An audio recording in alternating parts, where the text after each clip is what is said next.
দর্শক, এ কথা নতুন করে কিছু বলার নেই যে দিন যত যাচ্ছে বিএনপির জনপ্রিয়তা ততই হারাচ্ছে এবং নির্বাচন যত বেশি দেরিতে অনুষ্ঠিত হবে ভোটে জেতা, ক্ষমতায় আসা বিএনপির জন্য ততটাই চ্যালেঞ্জিং হয়ে উঠছে। এর পিছনে কারণ নিশ্চয়ই আপনারা সবাই জানেন। তৃণমূল পর্যায়ে বিএনপি নেতাকর্মীদের যে তুমুল চাঁদাবাজি, সহিংসতা, সন্ত্রাস কিংবা অভ্যন্তরীণ পর্যায়েও তাদের যে অন্তর্কোন্দল, সব কিছুতে বিএনপির জনপ্রিয়তায় একটা প্রচ্ছন্ন প্রভাব পড়ছে। এর বাইরে সাধারণ মানুষের একটি অংশ বিএনপির উপরে বেজায় ক্ষুব্ধ। কারণ বর্তমান অন্তর্বর্তী সরকারের মেয়াদ বা বয়স ৮ মাসেরও বেশি সময় হয়ে গেলেও বিএনপি এমন কোনো কর্মসূচি পালন করতে পারেনি যার মধ্য দিয়ে নির্বাচনের একটা রোডম্যাপ বের করে নিয়ে আসতে পারে। হয়তো তাদের কোনো কোনো কৌশলে, কোনো কোনো চাপে সরকার অনেক কিছু থেকে দূরে সরে গেছে, সংবিধান ছুঁড়ে ফেলা থেকে কিংবা গণপরিষদ নির্বাচন, ভোট ইত্যাদিতে আরও অনেক কিছু। কিন্তু মূল জায়গাটাতে আসলে বিএনপি কতটুকু তার পারদর্শিতার পরিচয় দিচ্ছে সে প্রশ্ন অনেক বড়। এবং পাশাপাশি একটি কেউ প্রকাশ্যে স্বীকার করুক আর না করুক, সরকারের সমর্থক বিরোধী সব পক্ষই এখনো পর্যন্ত ভারতের দিকে তাকিয়ে আছে। ভারত কি করতে চাইছে, শেষ পর্যন্ত কোন খেলা খেলতে চাইছে। এবং সেই জায়গা থেকে যদি আমরা বিএনপির জায়গাটা একটু পরিষ্কার করার চেষ্টা করি যে বিএনপির প্রতি ভারতের দৃষ্টিভঙ্গি কি, ভারত কি চাইছে অথবা বিএনপি কি চাইছে।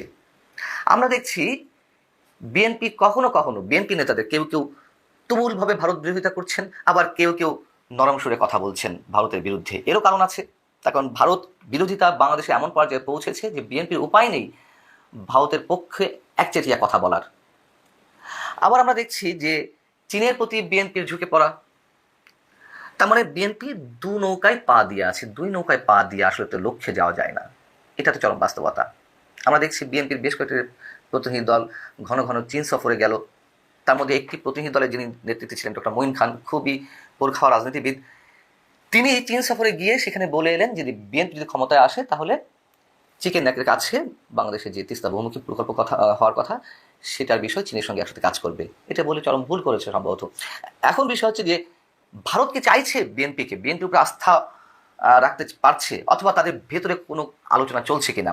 আলোচনা কতটুকু চলছে তা আমরা অনেকখানি আন্দাজ করতে পারি। এবং বিভিন্ন মাধ্যমে আমি যেটুকু জানতে পারছি, ভারত কিন্তু বিএনপির প্রতি আস্থা স্থাপনের যথেষ্ট চেষ্টা করছে।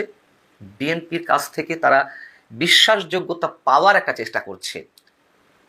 এবং এরকম একটি কথা প্রচলিত তো আছেই যে ভারত তার সব ডিম শুধু একটি ঝুড়িতেই সবসময় রাখতে চেয়েছে, সেটা হচ্ছে আওয়ামী লীগের ঝুড়িতে।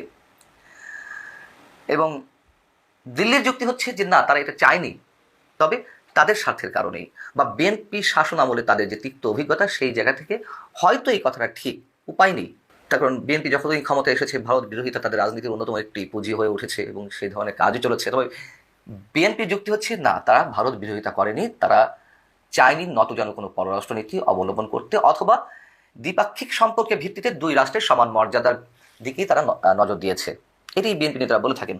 তো আমরা দেখলাম যে 2014 সালে যখন নরেন্দ্র মোদী ক্ষমতায় এলেন, বিএনপি খুব উচ্ছ্বাস প্রকাশ করলো, মিষ্টি খাওয়া খেয়ে করলো। কেন? তাদের ধারণা ছিল যে কংগ্রেসের সাথেই বোধহয় আওয়ামী লীগের একটা সম্পর্ক গভীর পর্যায়ে সবসময় থাকে, যেহেতু মোদী ক্ষমতায় এসেছে অতএব তারা হয়তো এখন অন্যভাবে রাজনৈতিক হিসাবটি করতে পারে। কিন্তু দেখা গেল না, রসায়নটি বা নরেন্দ্র মোদী এবং শেখ হাসিনার ভিতরকার যে সম্পর্ক পার্সোনাল পর্যায়ে গিয়ে পৌঁছেছে, মানে দুই দেশের সম্পর্কের ক্ষেত্রে, সেটিতে বিএনপি আশাহত হলো, এক ধরনের কূটনৈতিক পরাজয় বিএনপির ঘটলো, এটুকু বলা যায়। কিন্তু 5 আগস্টের পরে যে রাজনৈতিক পট পরিবর্তন, সেদিক থেকে অবশ্যই ভারতের পুনর্বিবেচনার সুযোগ এসেছে। এবং ভারত এটুকু জানে যে এই মুহূর্তে নির্বাচন এলে বিএনপি যথেষ্ট ভালো ফল করবে। ভারত চাইছে বিএনপি তাদের প্রতি যেন আস্থাশীল হয়, অথবা তারা বিএনপির উপরে আস্থা সৃষ্টি করতে চাইছে। কিন্তু বাধা তো আছেই। যে বলছিলাম যে তাদের মধ্যে এক ধরনের অবিশ্বাসের দানা এখনো পর্যন্ত বেঁধে আছে। এখন ভারত কি চায়? ভারত প্রকাশ্যে যেটা চাইছে যে এই অঞ্চলে হিন্দুদের নিরাপত্তা দিতে হবে, সংখ্যালঘুদের নিরাপত্তা সুরক্ষিত করতে হবে, এটা তারা বলছে। তবে এর বাইরে আমরা যদি বলি, এর বাইরে অথবা এর উপরে সবচেয়ে বড় কনসার্ন তাদের হচ্ছে নিরাপত্তা, শুধু সংখ্যালঘুদের নিরাপত্তা নয়, সীমান্ত নিরাপত্তা। এবং সেই জায়গা থেকে তাদের ভেতরে যে অবিশ্বাসের দানা বেঁধে ছিল এতদিন, সেটি কত সহজে গলানো যাবে সেটি বিএনপিকে প্রমাণ করতে হবে, এমনটাই তারা বলছেন। এবং জামাতের সাথে বিএনপির যে সূক্ষ্মতা ছিল, অন্তরঙ্গ মুহূর্ত ছিল, অন্তরঙ্গ সম্পর্ক, সেটি বিচ্ছেদ ঘটেছে, সেটি ভারতের মধ্যে আশার আলো জাগিয়েছে। আর আরও যে জিনিসটা ছিল সেটি হচ্ছে 2001 সালে বিএনপি জামাত জোট সরকারের গঠনের পরে যে 10 ট্রাক অস্ত্র এলো ভারতের বিচ্ছিন্নতাবাদীদের ব্যবহারের জন্য ভারতকে অস্থিতিশীল করতে, সেটা কিন্তু ভারত কিছুতেই ভুলতে পারছে না। অতএব এক্ষেত্রে বিএনপিকেই আস্থার জায়গাটা সৃষ্টি করতে হবে।